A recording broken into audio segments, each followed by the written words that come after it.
Hello, so this video is basically a glorified book review, but to make things a little more interesting, I'm going to try to play book matchmaker to help you choose your next read. So for each book, I'll try to give you a sense of the vibe of the books that I'm talking about, and then I'll try to matchmake the book to the person by talking about what type of personality or curiosities or auras I feel like the particular book would suit. I will sort the types of books within 4 types of reader categories. So the first category is non-readers who want to get into reading. So these books in this section are quick and easy reads, or maybe you just want a quick and easy read and a break from like denser books. The second category is for people who already love reading and kind of want a heavier read that takes a little bit more dedication to get through them. The third category is for people who want to level up through reading and want self-development type of reads. And then the last category is books that I'm just forcing you to read because I love them so much, and I believe that like if everyone reads these books, it'll just make their life better. So without further ado, here's the video. Timestamps are in the description if you want to skip through. I hope you enjoy this speed dating book experience of a video. So firstly, here are my recommendations for people who don't usually read or just want a quick and easy read. Okay, so the first book I read was Great Goddesses by Nikita Gill. It felt like empowerment, revelations and realizations, and reinventing. My unsolicited opinion is it's a more whole, encompassing portrayal of women. It's very kick-ass and exposes hidden truths that are so well articulated, which allows readers to resonate deeply. I'd say this book would suit somebody who isn't really a reader. They're quite short poems. You can read one in sort of 5 minutes. It's easy to understand, but it's still sophisticated and grapples with quite interesting concepts. So I would say it's suited to women who may not be into reading but want to give a book a go. Yeah, okay. The next one was the Shadow and Bone series by Leigh Bardugo. I don't know. Bardugo. I should probably look that up. I'm gonna review this series as a whole. So I read, Shadow and Bone, Siege and Storm, and Ruin and Rising. This feels like a rich world rooted in its past with a page-turning present, and because of this, you get so invested in its future. My unsolicited opinion is that it's an easy read. It's a 3-part series that I read in a week. Found through the Netflix series, was actually a really good adaptation. Was a bit sad that the Six of Crows were not a part of it. I didn't realize they joined the books for the TV series, but overall good world building. Fantasy is right up my alley. It's a page turner. I enjoyed the power structures present. Towards the end, I felt as though some of the magical elements that tied things up were a bit random and a little out of the blue at the end. Personally, that's just what I thought. Like, the ending didn't quite sit the best for me. I liked that at the heart of the story, it's just about a girl who is unveiling her power, and it captures the overwhelmingness of having to sort out worldly expectations whilst trying not to grow apart from people that matter to you, whilst trying to grow up as a person. Alina was a fair protagonist, but Nikolai stole the show for me. I wonder how he will look in the series. Yeah, I'm excited to know how he's going to be casted, what's going to happen, and how they're going to adapt it. So yeah, this book is good for if you don't really like reading, but you want to give books a go and you watch the next Netflix series and you like it. This is a good book to just get you started on reading, because it's really easy to read and it's a page turner and it just ticks all the boxes of good YA, I think. Yeah. So the next 2 books are for people who are already passionate about books. This is an autobiography. I don't usually like reading these types of books, but because I read one at school that was just the boringest thing of my life, so I've stayed clear of a lot of autobiography or biography type of books about people's lives because I was just turned off by it. But I'm so glad I decided to read this.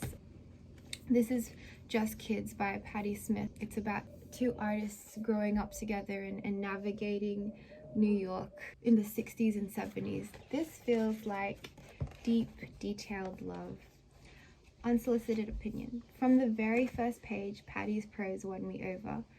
She really has a way with her words. You can feel her heart pour all over the pages, which creates this beautiful tapestry that is her and Robert Mapplethorpe's story. Her writing transports allows its readership to experience the 60s and 70s so personally.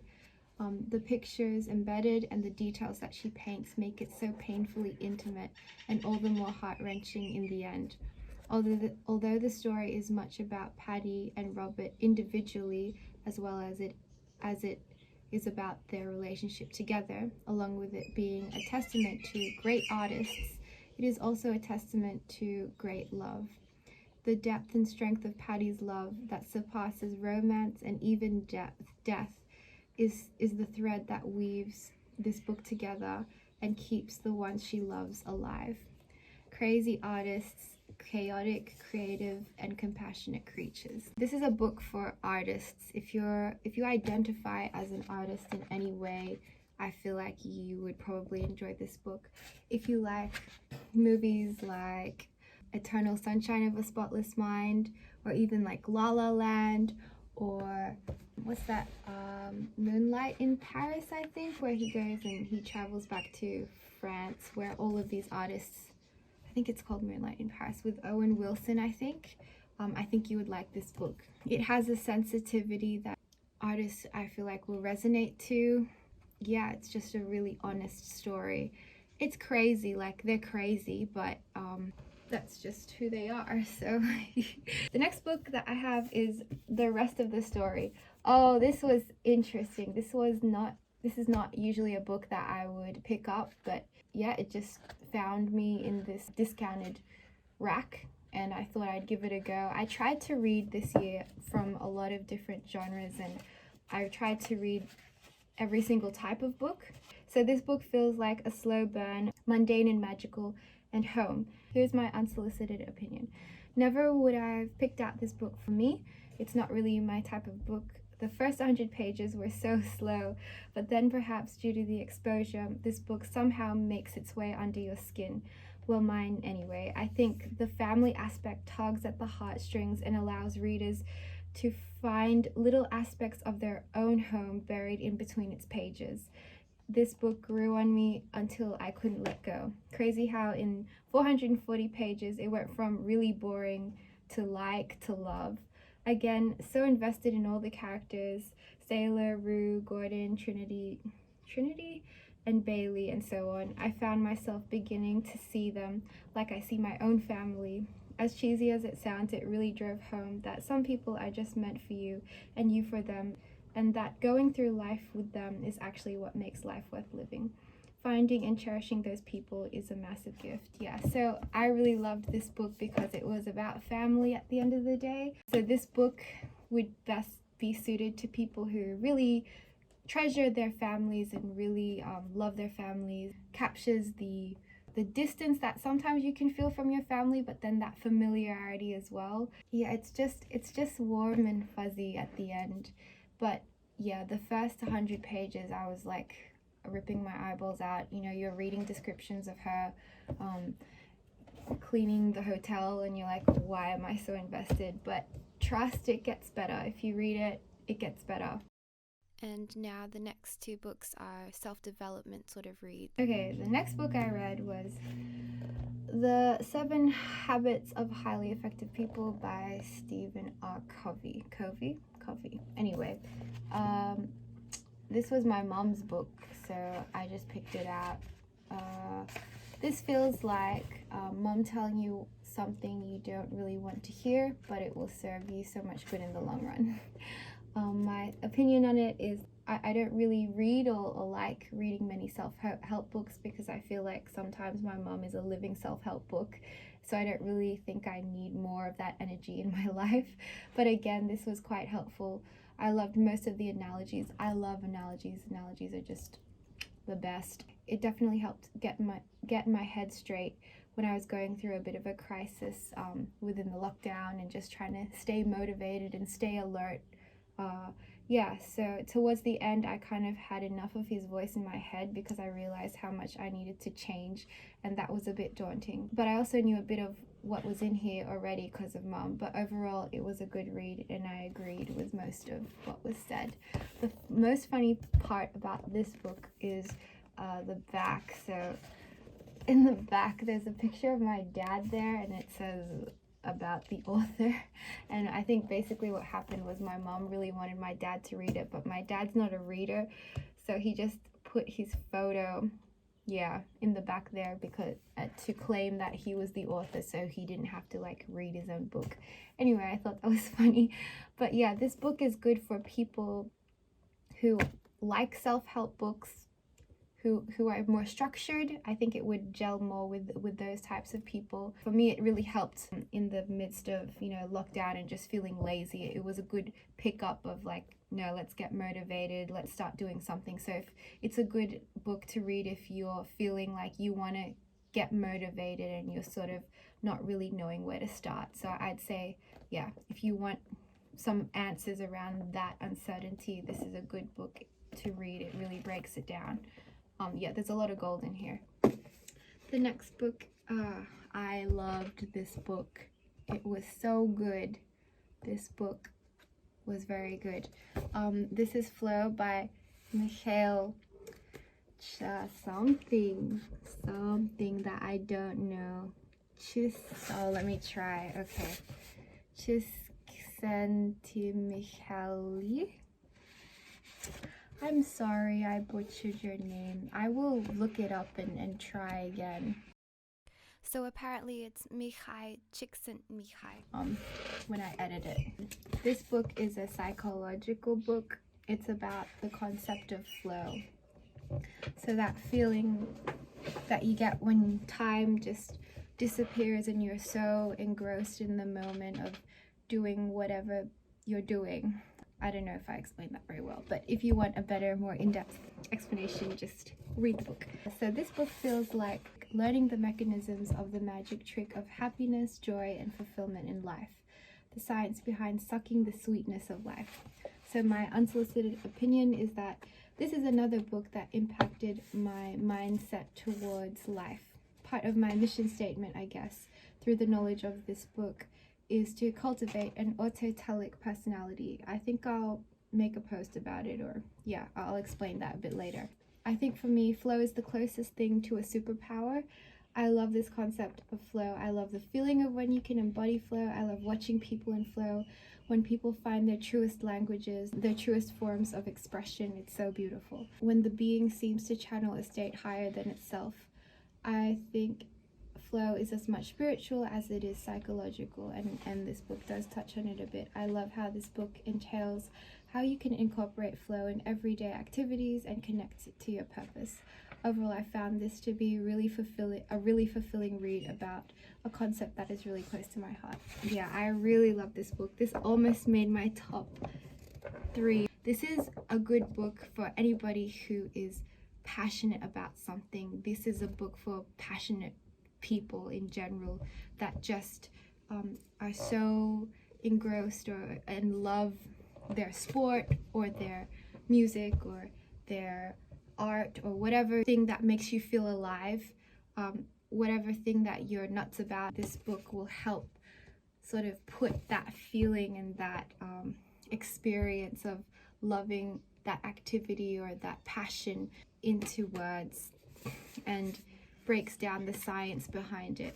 This book is also good for people who are trying to find that, trying to find your passion in life. I feel like this book sort of breaks it down in a really scientific way that might allow you to try to navigate how to find that. Hello.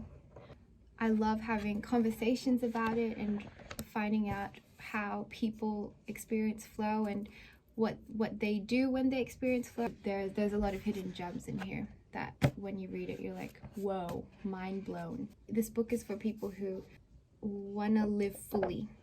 Lastly, these are books I'm forcing you to read because they're just the best ever and you should read them. And now it's time for my top 3 reads of 2021. Okay, so number 3 would probably be Take Care by Eunice Andrada. So this is a book that I picked up at a local bookshop. I think it's really great to shop at local bookshops because they usually have, offbeat sort of books that aren't really mainstream. This is a poetry collection. She talks about the problems with the systems in power, especially around her country of origin, which is the Philippines. It unveils the truths of the corruptness and the ugliness of the situation there. This is a book that was published really recently, and it's by an Australian Filipina writer. This feels like a devastating truth: sadness, anger, and mourning. My unsolicited opinion is that these poems washed over me like a wave. I've never cried before because of a poem until now. She has a way of building emotion through her words. The way she uses language conventions and how she manipulates language and punctuation and all of how she uses literary technique is so artful and intentional, and it highlights the ugliness of the truth. It confronts you, it breaks you down, and lights a fire in your heart in response to the injustices. Owning a book by someone who represents my culture and speaks about issues pertaining to my race and my heritage is a new experience for me. It's empowering. It shows me what is possible. It makes me feel like we are here and we exist in the world and we don't deserve to be ignored. I think the title epitomizes our culture so much. We are people that are very often associated with the business of caring. Caring is at the heart of our people, but I think sometimes we don't demand enough space. This set of poems explores those complexities. In reading this book, I am closely reminded of my privilege, knowing that if my family did not make certain decisions, that these experiences were so close to being mine. And it really emotionally educated me of the struggles of where I come from. Thank you, Eunice. It deeply moved me. Ingat. So, this was very, very close to my heart, this collection of poems. It was just beautiful. It was the way she constructs her poetry is so intentional.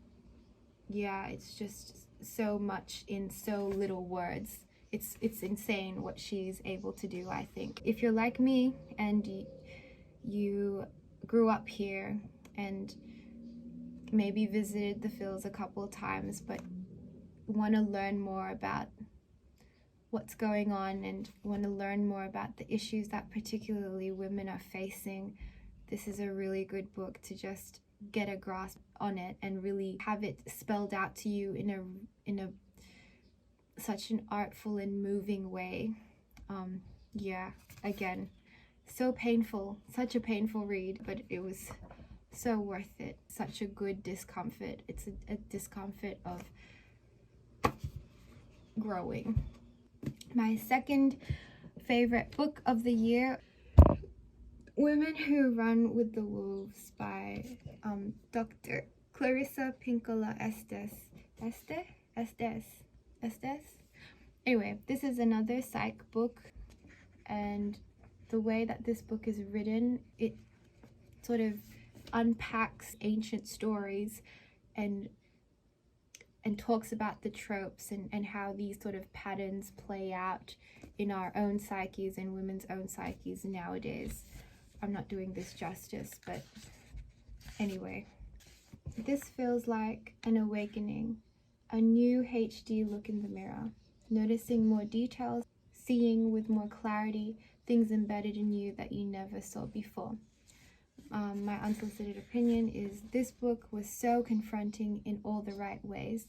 I really felt this book came to me at the right time as I tried to embrace more of myself as a woman and leave behind girlhood. It had this haunting quality in it that as I was reading it, I felt like it was reading me. A truly empowering and inspiring book that gets deep down to a woman's nature. This is a book that has definitely impacted the way I approach my life. My only criticism has nothing to do with the author. I bought the tiniest edition, which made it so difficult to read, and I also read it in 2 weeks. A book like this is meant to be digested slowly, to really allow it to nourish you. Because of this, sometimes I felt like I OD'd on therapy. It was extremely rewarding, but very emotionally and intellectually exhausting.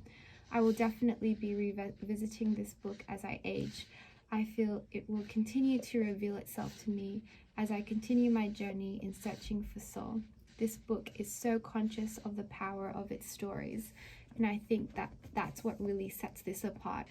It speaks life into all stages of women, not just one stage, and it's beautiful seeing that.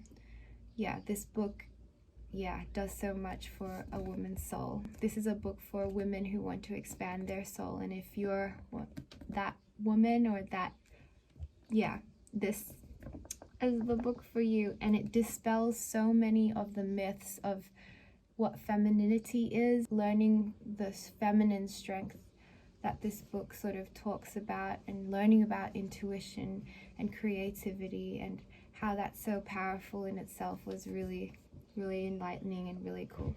Because of the way that she views her stories as medicine, as ways that you can see yourself and sort of dissect your own patterns, this book can be really healing for a lot of people. Okay, and my favorite book of this year, my ultimate favorite book, was Lonely Castle in the Mirror by Mizuki Tsujimura. I don't know if I said that right. This is a fiction, and I think it was a prize-winning Japanese bestseller. Oh my goodness. This book feels like love and life, the purpose of art to remind people of their humanity. When life doesn't make sense and you're drowning, to finally understanding what's happening. This is my unsolicited opinion. I think this is my favorite book. If I were in charge, I would make this book part of the syllabus for like year 7 to 10. This book was fantastical, mysterious, but the best thing about it was that it had so much heart, quite fitting as the main character's name is Kokoro, which is heart in Japanese. When reading this, it really had me reflecting on the type of person I was in high school, and I started to remember things I regret, like not going to that girl's birthday party when no one else came. It highlights the importance of always just reaching out and being kind, because you never know what people are battling with. Links in with the work I'm doing. It speaks to the power of just being heard and having people believe in your story. I really believe in the power of this book. I think that this book could really aid kids' emotional development and maturity and start some important discussions that need to be had to make schools better and safer places. It was mighty and painful, and a rush of 355 pages that left me aspiring to be like Miss Kitajima, which is one of the characters in the book. But yeah, oh my gosh, this was beautiful. I loved the twist. I loved the magical realism of it. This book, if you like Murakami, so I've read Norwegian Wood and Kafka on the Shore, on the Sea. I've read those. If you like that sort of genre, you'll probably like this. It's got sort of Disney flair as well. It's a mixture of a lot of different things, but it's just really beautiful. Another thing that I really like about it is that it doesn't trivialize children's experiences, and it takes children's mental health very seriously, and I'm really, really passionate about that. There's so much that happens at school, and we learn a lot in that time of how to deal with things, and it's really beautiful to see a book taking that to heart and taking those issues of bullying and things like that quite seriously. It's just a book that will help people become more compassionate, I feel like. And I think everyone should read this book because I love it so much. This book is for, I reckon, if you're a teacher, you would enjoy this book. But it can be for younger girls, like younger people, like 13, I would say, 13 and up. Maybe there's one scene in it that might be a bit scary. It is pointed at children, but I think, yeah, even adults, anyone can enjoy this book, and that's probably why I like it as well. There's a really cool twist at the end as well. But yeah, I just love this book so much. So that concludes my speed dating with books experience video. Hope you enjoyed it. Whether you believe in soulmates or not, I do believe there are soul books and there's more than one for everyone. I hope you're having a good day or night or whatever it is. But yeah, thank you. I do appreciate you making it to the end. See ya until next time. Have a good one. Bye bye.